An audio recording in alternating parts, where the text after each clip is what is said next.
காவிரி உபரி நீர் திட்டத்தை நிறைவேற்ற வலியுறுத்தி தருமபுரி, அரூர், பாலக்கோடு, பென்னாகரம், பாப்பிரெட்டிப்பட்டி பகுதிகளில் கடைகள் அடைப்பு, பாமக போராட்டம். காவிரி உபரி நீர் திட்டத்தை நிறைவேற்ற வலியுறுத்தி பாமக சார்பில் விடுக்கப்பட்ட அரை நாள் கடையடைப்பு போராட்டத்தால் தருமபுரி மாவட்டம் முழுவதும் இன்று பெரும்பாலான கடைகள் அடைக்கப்பட்டுள்ளன.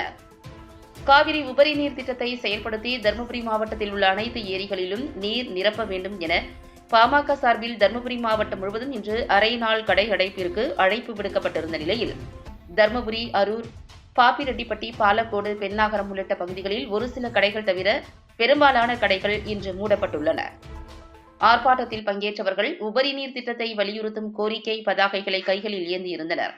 இன்றைய போராட்டத்தை முன்னிட்டு பல்வேறு பகுதிகளில் ஏராளமான போலீசார் பாதுகாப்பு பணியில் ஈடுபட்டுள்ளனர். இந்நிலையில் பெரும்பாலையில் திமுக பொதுக்குழு உறுப்பினர் சோலைமணிக்கு சொந்தமான மளிகை கடை உள்ளது. அந்த கடையினை அவர் இன்று வழக்கம் போல் திறந்து வைத்துள்ளார்.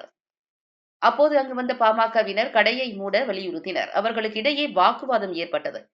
வாக்குவாதம் முற்றிய நிலையில் பாமகவினர் அவரின் கடையை ஷட்டரை அடித்து நொறுக்கினர். இதேபோல் சின்னமல்லி பகுதியில் வழக்கம்போல் கடைகள் இயங்கின. அப்போது அங்கு வந்த பாமகவினர் கடைகளை மூட வலியுறுத்தி வாக்குவாதத்தில் ஈடுபட்டனர். கடையின் உரிமையாளரும் பாமகவினருக்கும் கடுமையான வாக்குவாதம் ஏற்பட்டது. உடனடியாக சம்பவ இடத்திற்கு வந்த போலீசார் இரு தரப்பினரையும் அப்புறப்படுத்தினர். இதனால் அப்பகுதியில் பெரும் பரபரப்பு ஏற்பட்டது.